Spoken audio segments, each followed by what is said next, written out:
ఓం నమ శివాయ పరబ్రహ్మ పరమాత్మ నమ జగత్తుతే సతీపలయ బ్రహ్మ హరిహరాయ దిరుగుణాత్మ స్వర్గౌతిగామి దర్శ దత్తాత్రేయ నమసంతిని సిద్ధి కురు కురు కురు కురు స్వహ కుర్రో కుర్రు కొండదేవత అమ్మవారు పలుకు సమ్మక్క పలుకు సారలమ్మ పలుకు వనదేవత పలుకు జాయ్ కొండదేవత.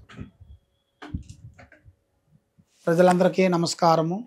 శ్రీ విశ్వవసునామ సంవత్సరం 2025 తులరాశి ఫలితాలు మే నెల. ఈ మే నెల మాసమున ఎలా ఉంది ఏమిటా అనేది మనం తెలుసుకోవాలనుకుంటే, చిత్తా నక్షత్రము 3-4 పాదములు అనగా, స్వాతి నక్షత్రము 1-2-3-4 పాదములు అనగా, విశాఖ నక్షత్రము 1-2-3 పాదములు అనగా కలిస్తేనే తులరాశి ఫలితాలు.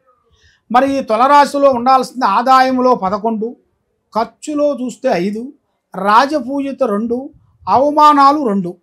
కాబట్టి అదృష్ట యోగం చాలా వరకు వీళ్ళకి ఈ తులరాశి వాళ్ళకి మంచిగా అభివృద్ధిగా రావాల్సిన యోగం ఉంది. ఎన్నో సంవత్సరాల నుంచి వీళ్ళు పడే వేదన కష్టము అది తొలగిపోయే రోజు అతి దగ్గరలో వచ్చేసింది. మరి ఈ తులరాశిలో ఉండవలసిన వాళ్ళకి ఒక్కొక్క స్థాయి అనుకున్న స్థాయికి వీళ్ళు ఎదగాల్సిన టయాలు కూడా అతి దగ్గరలోనే వీళ్ళకి వచ్చేసినాయి. ఆ భగవంతుడు దయ వల్ల వీళ్ళు అనుకున్న కోరిక చేసే పనులు అభివృద్ధి భగవంతుడు దయ వలన వీళ్ళకి అనుకున్నది అనుకున్నట్టుగా 100% ప్రకారంగా వీళ్ళకి విజయవంతమయ్యే మార్గాలు ఉన్నాయి. మరి ముఖ్యంగా విద్యాదారులకి, ఉద్యోగదారులకి, వ్యాపారదారులకి కొన్ని అవకాశాలు కొన్ని రాబోతున్నాయి. దాంట్లో పెద్ద పెద్ద ఫలితాలు, పెద్ద పెద్ద కార్యక్రమాలు అభివృద్ధిగా రావాల్సిన యోగాలు కూడా కొన్ని కనబడుతున్నాయి. మరి వైవాహిక జీవితంలో చూసుకుంటే ఒకరి మాట ఒకరికి అనుకూలం లేకోకుండా, మనశ్శాంతి లేకోకుండా, చేతికాడకు వచ్చింది చేయిజారిపోవటం, మనసు శాంతి లేకోకుండా ఉండటం. మరి కొన్ని కోర్టు సమస్యలు, మరి కోర్టు సమస్యల్లో మనల్ని నమ్ముకొని వచ్చిన వాళ్ళు మనకి చేతికాడకు వచ్చిన వాళ్ళు దూరం కావటం, మనం వేసిన కోర్టు సమస్యల్లో కొన్ని ఇబ్బందులు కావటం, కొన్ని చికాకులు మన మీద ఇబ్బంది అవుతుంటాయి. ఇలాంటి ఇబ్బంది అయ్యే వాళ్ళందరికీ ఒక మంచి అవకాశం అనేది రాబోతుంది. కాబట్టి మరి ఈ నెలలో 15వ తారీఖు నుంచి మంచి పనులు, కార్యక్రమాలు, పెట్టుబడులు మీరు పెట్టినట్టుకైతే మంచి అభివృద్ధి, మంచి కార్యక్రమాలు అభివృద్ధిగా అయ్యే మార్గాలు కూడా కొన్ని అతి దగ్గరలోనే కొన్ని కనపడుతున్నాయి. కాబట్టి ఈ మే నెలలో మీరు చేయాల్సిన కార్యక్రమం ఏమిటంటే, పెళ్ళిళ్ళు కానీ, ఉద్యోగాలు కానీ, కళ్యాణాలు కానీ మంచి వైభవంగా జరిగే యోగాలు కనబడుతున్నాయి. మీరు అనుకున్నది అనుకున్నట్టుగా విజయవంతం అంటే కావాలంటే మీ మీద ఉండాల్సిన నవగ్రహ దోష నివారణ అనేది పోవాలి. ఆ నవగ్రహ దోషం నివారణ పోవాలంటే మీ మీద ఆ నవగ్రహాల శాంతం చేయాలి. దాంతోపాటు శ్రీ కనకదుర్గా అమ్మవారిని పూజించాలి.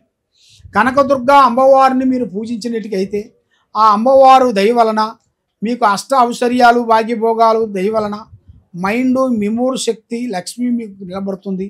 ఆరోగ్యాలు అనేది మీకు కొన్ని ఇబ్బందులు కొన్ని ఎదురవుతున్నాయి. ఆరోగ్య సమస్యలో కూడా కొన్ని ఇబ్బందులు ఎదురయ్యే మార్గాలు కొన్ని కనబడుతున్నాయి. కాబట్టి అలాంటి మీకు ఆరోగ్య సమస్య రాకోకుండా, త్రికార శుద్ధి బాగుండేట్టుగా, తెలివితేటలు ఉండేట్టుగా, మీకు పెద్దవాళ్ళ ఆశీర్వాదం ఉండేట్టుగా, ఏ కార్యక్రమం అనుకుంటారో ఆ కార్యక్రమం 100% మీకు విజయవంతం అయ్యేట్టుగా, మీ మీద ఉండాల్సిన దరిద్ర దోష నివారణ పోవాలంటే ఈ సమస్యలతో కొంచెం సతమతం అయిపోతున్నారు. మరి కుటుంబంలో 2 అడుగులు ముందు వేయాల్సిన వాళ్ళే 2 అడుగులు వెనకేస్తున్నారు. అది ఎందువల్ల అవుతుంది, దాని కారణం ఏమిటి, దాని విధానం ఏమిటా అని మనసులో చాలా వరకు సందేహాలు అనేది కొన్ని కనబడుతున్నాయి. మరి ఇప్పుడు మీ జాతక యోగంలో చూసుకుంటే మీ మీద ఉండాల్సిన కొన్ని గ్రహాల వలన చేతికాడికి వస్తుంది చేయిజారిపోవటం, ఇస్తనన్న వాళ్ళు ఇవ్వకోకుండా పోవటం, నమ్మిన వాళ్ళు నామం పెట్టడం, ఇలాంటి కొన్ని సమస్యలతో సతమతం అయిపోతున్నారు. మరి అలాగ సతమతం కాకోకుండా బ్రెయిను, మనసు, తెలివి అన్ని విధానాలకు మీకు బాగుండేట్టుగా, మీరు ఏ పని అనుకుంటారో ఆ పనిలో మీకు 100% మీకు సక్సెస్ కావాలనుకుంటే మీరు చేయాల్సింది శ్రీ వెంకటేశ్వర స్వామిని మీరు పూజించాలి. శ్రీ కనకదుర్గా అమ్మవారిని పూజించాలి. ఈ 2 దేవుళ్ళని మీరు పూజించినట్టుకైతే మీ మీద ఉండాల్సిన అష్టకష్ట దరిద్ర దోష నివారణ పోతుంది, లక్ష్మి నిలబడుతుంది, ఏ కార్యక్రమం చేసినా మీకు అభివృద్ధి అవుతుంది. మరి మీరు ఎక్కడెక్కడో చెప్పించుకొని నిరాశ చెంది ఉన్నారు కాబట్టి మీరు ఇల్లు మారాలనుకుంటున్నారా, మీరు ఏ కార్యక్రమం చేయాలనుకుంటున్నారా, మీరు ఏం చేయకపోతే మాకు బాగుంటుందా అనేది మీరు తెలుసుకోవాలనుకుంటే ఈ కింద ఉండాల్సిన నెంబర్కి మాకు సంప్రదించినట్టుగైతే మీ పేరుని బట్టి, మీ సమయాన్ని బట్టి, మీ యోగాన్ని బట్టి ఎలా ఉందనేది చూసి అన్నీ చెప్పగలుగుతాం.